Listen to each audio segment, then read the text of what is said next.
Welcome back to Offsides, BUTV's only professional sports talk show. I'm Sophia Azzano. And I'm Isabella Esquivel. To kick off our episode, Beal and Hannah Connors will share their early takes on the NHL season. Then, Courtney Knight will host analysts Dinh-Price and Layla Penn as they go head-to-head with an NBA preseason predictions shot clock. And finally, Ciminello will discuss the new NFL dynamic kickoff. All this and more, Offside starts right now.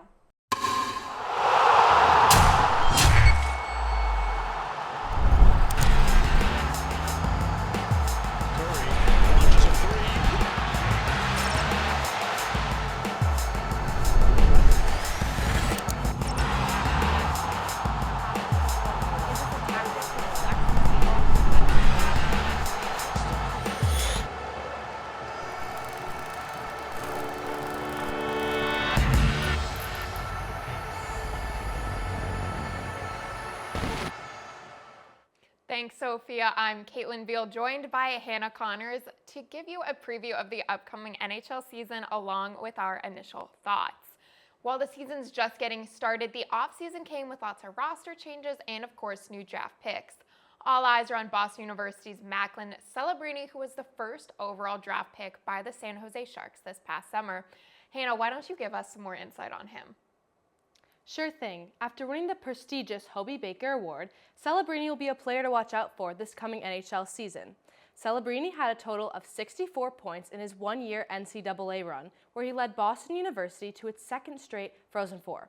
In addition to the Hobey Baker, Celebrini was also named the Hockey East scoring champion, a Hockey East first-teamer, Rookie of the Year, and Hockey East Player of the Year. So he's certainly entering his pro career faced with high expectations. Now, Celebrini is not the only newcomer the Sharks have up their sleeve this season, so what can you tell us about the other rookie, Will Smith?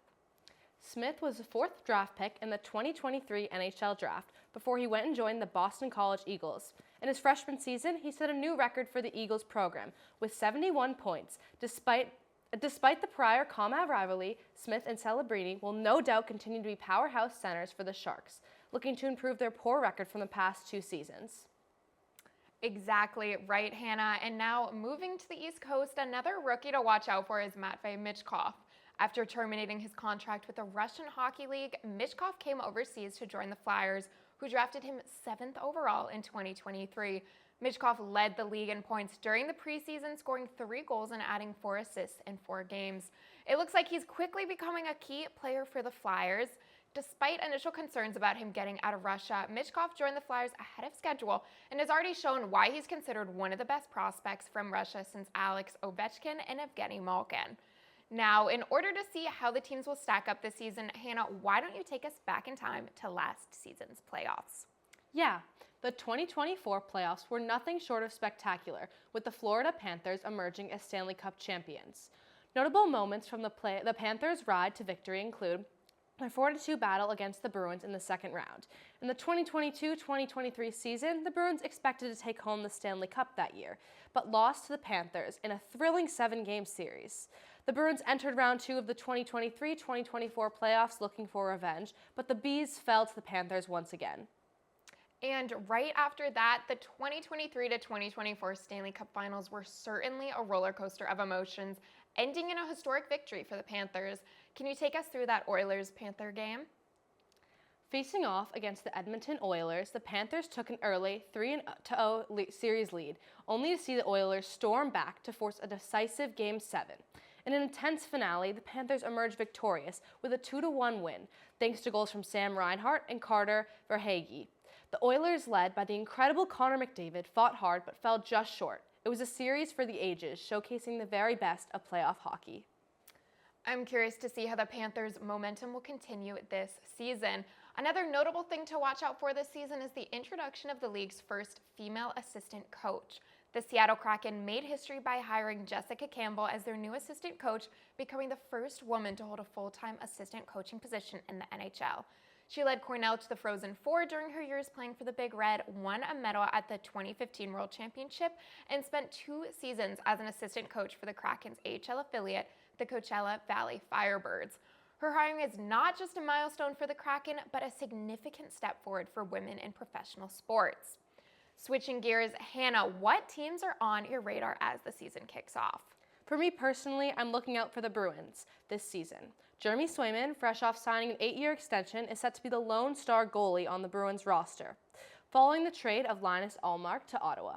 With Swayman under the spotlight alongside veteran players like David Pastrnak, Brad Marchand, and Charlie McAvoy, it should be interesting to see how the Bruins' chemistry will manifest in play following back-to-back season-ending losses against the Florida Panthers.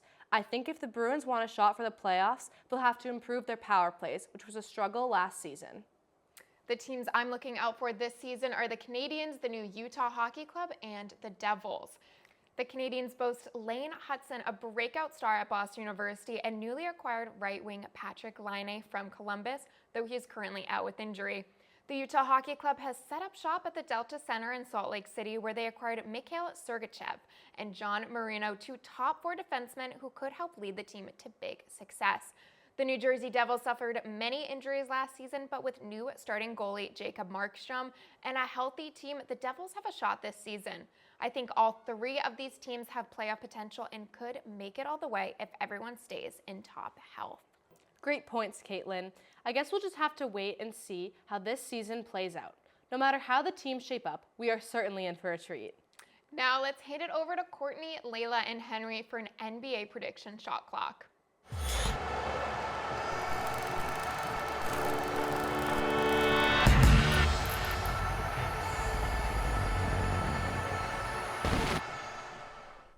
Welcome to our first shot clock this season. I'm Courtney Knight, and today, analysts Layla Penn and Dinh-Price will battle it out over their takes on the upcoming NBA season. They'll get 25 seconds in each of the 5 rounds to share their 2 cents from the sidelines. Points will be awarded after each round, and the analyst with the most points will take home the gold. So, let's get started. Layla, who made the best moves in the offseason this summer? Gary Trent Jr. was a win for the Milwaukee Bucks, who signed him this past July. Last season with the Raptors, Trent Jr. started 41 games and averaged 13.7 points per game as a 6'5" guard. Bucks guard Damian Lillard averaged 24.3 points per game. Pairing the two could be a dangerous duo for the Bucks' opponents. Although the team had a tough first few games, the Bucks may find a rhythm during the regular season. The 76ers created a big 3 this offseason, signing 9-time All-Star Paul George to play alongside Joel Embiid and Tyrese Maxey. Speaking of Embiid and Maxey, Philadelphia re-signed them to 3- and 5-year deals respectively, ensuring a multi-year championship window. I also love the additions of Reggie Jackson, Caleb Martin, and Olympic star Gershon Yabusele for this bench unit. This could finally be the year that Philly makes it to the Eastern Conference Finals. You both made solid points, but I'm giving this one to Henry. Though the addition of Gary Trent Jr. is exciting for the Bucks, we all know a deep bench unit is crucial for success, and the Sixers are shaping up well in that regard. Moving on, Henry, which team do you think will have their breakout year this season? The Rockets look primed for a breakout season after finishing 11th in the West last year. Alperen Sengun, Jalen Green, Jabari Smith, Amen Thompson, and Reed Shepherd are all 22 and younger and will be key pieces in the rotation. Fred VanVleet, Dylan Brooks, and Steven Adams will be impactful veterans. Houston also has the most continuity in the league, with returning players accounting for 95% of last season's minutes. The Rockets will be a playoff team in a stacked Western Conference. Book it. The Memphis Grizzlies will have starters with playoff experience, which isn't necessary, but is definitely an advantage. Ja Morant has had a tough go in the past with injuries, as well as trouble with the law. If Morant is able to stay healthy and out of trouble, he could be a huge asset to the Grizzlies. Marcus Smart and Jaren Jackson Jr. are seasoned players, but staying healthy and avoiding injury is going to be key for them too. Henry, I like what you said about the Rockets' young core, but they'll face growing pains in their playoff push. This Grizzlies team, on the other hand, has playoff experience and knows how to win in those tough games. With Morant gearing up for a comeback, they're poised for a strong run. Layla gets the point this round. Moving on. Although we will have to see which teams truly succeed in the playoffs, we can count on some to start their vacations early. Layla, who do you think will be this year's biggest underachiever? The Golden State Warriors struggled last season and were eliminated in the play-in tournament. While they still have talented players, including Draymond Green and Steph Curry, losing Klay Thompson to the Dallas Mavericks may put a dent in their confidence. Curry is such a valuable player, but if an injury occurs, the Warriors will struggle to recover. The Clippers are entering new horizons this season. New uniforms, a new logo, a brand new stadium, and a new team that is no longer a championship contender after Paul George left in the offseason. Kawhi Leonard and James Harden are still in town, but there's a steep drop-off after that, and Kawhi can be penciled in to miss games. A second unit with Kevin Porter Jr., Chris Dunn, Derrick Jones Jr., Amir Coffey, and Mo Bamba? I'm out. Layla, you make a great case, but Henry takes the point this time. Klay's absence will be tough for the Warriors, but with the healthy Curry and Wiggins, there's still a little hope. Meanwhile, with Kawhi's durability in question and an inconsistent James Harden, the Clippers might face some struggles. The score is now 2-1 for Henry.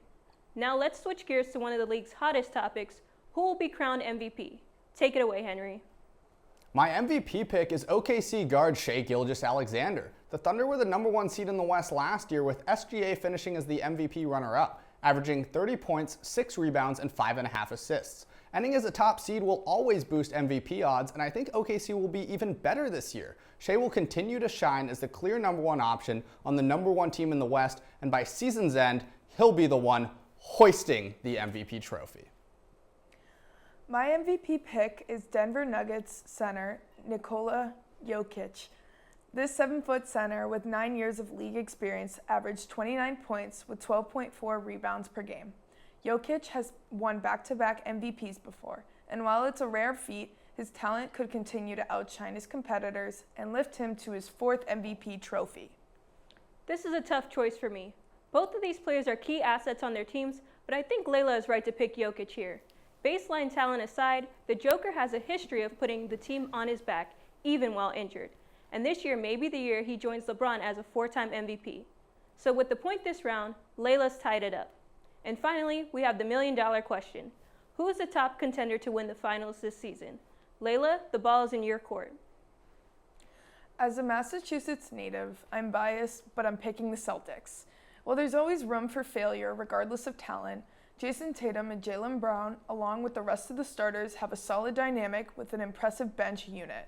Whether they win another title or not, they are the favorites, and they are going to create problems for other teams looking for a ring. There hasn't been a repeat NBA champion since the stacked 2018 Warriors. Defending champions haven't made it out of the second round in the last 5 years. Who am I to debate history? While I know the Celtics are the favorites, I like the Thunder led by my MVP pick, Shai Gilgeous-Alexander. Jalen Williams and Chet Holmgren are young stars ready for massive, and I mean massive breakout seasons. And OKC also improved by adding Isaiah Hartenstein and Alex Caruso to round out the starting 5. Layla, I agree with you about the Celtics' strong roster, but it's always tough to recreate greatness twice in a row. So I'm going with the Thunder here. They're due for some real postseason success at this point in the rebuild, especially with the seasoned Shai leading the charge. That brings the final score to 3-2. Layla, you kept it close, but Henry takes the win. That's all for today's NBA preseason shot clock. Next up, Amanda will share her thoughts on the new NFL rules.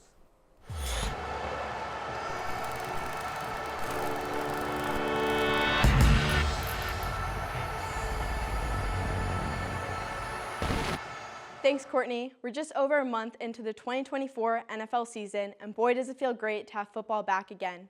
But besides the many trades and coaching shifts that happened during the offseason, something else has made a significant difference to the game, and that's the NFL's new dynamic kickoff. I'm Amanda Ciminello, here to talk all about it. During the offseason, the commissioner of the NFL, Roger Goodell, urged special teams coordinators to reimagine kickoff with the goal of encouraging more returns and preventing injuries. If you're wondering what has sparked this change, it's all a result of analyzing the data of the kickoffs during the 2023 season. Last year, the NFL experienced the lowest return rate in history, with a high injury rate occurring on kickoffs. But the real tipping point was how the kickoffs functioned in Super Bowl 58. They didn't provide any momentum, and all 13 of them were touchbacks. Now let's talk about how this kickoff even works and what exactly makes it dynamic.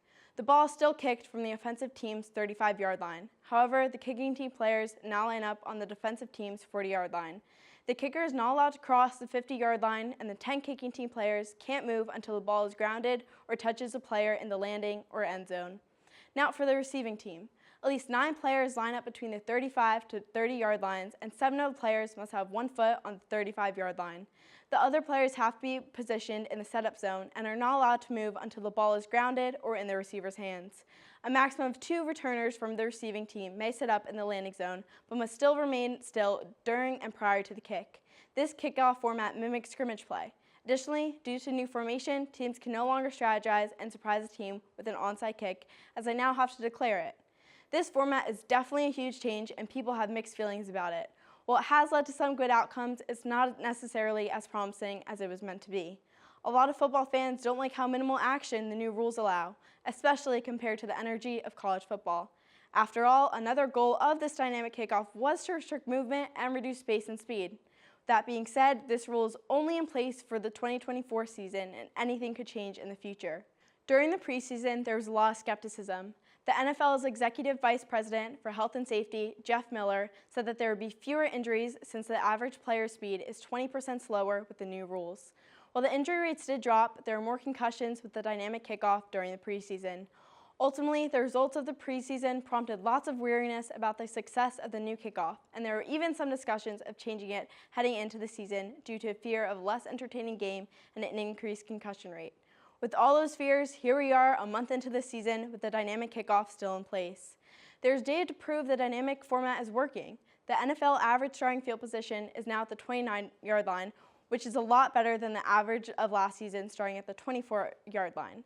So far, there have been 2 kickoff return touchdowns this season, and while that may not sound like many, it is promising after only 4 kickoff return touchdowns total last season. One team in particular that has found success with the dynamic kickoff is the New Orleans Saints. The team seems to be comfortable with the format they are using to kick off the play with momentum and energy heading into each drive. After all, New Orleans has special teams coordinator Darren Rizzi under their belt, who is extremely influential in designing the new kickoff approach. While some may say the new rules are exciting and intriguing, some may argue that they're confusing and boring. Before the season, the dynamic kickoff is here to stay, and I guess we'll just have to see how successful it is during the rest of the season. Sophia and Isabella, back to you.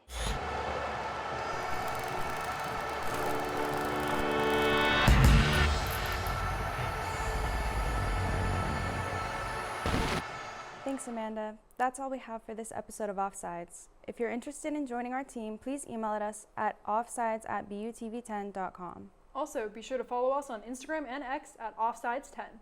On behalf of our entire cast and crew, thank you for watching and have a great night.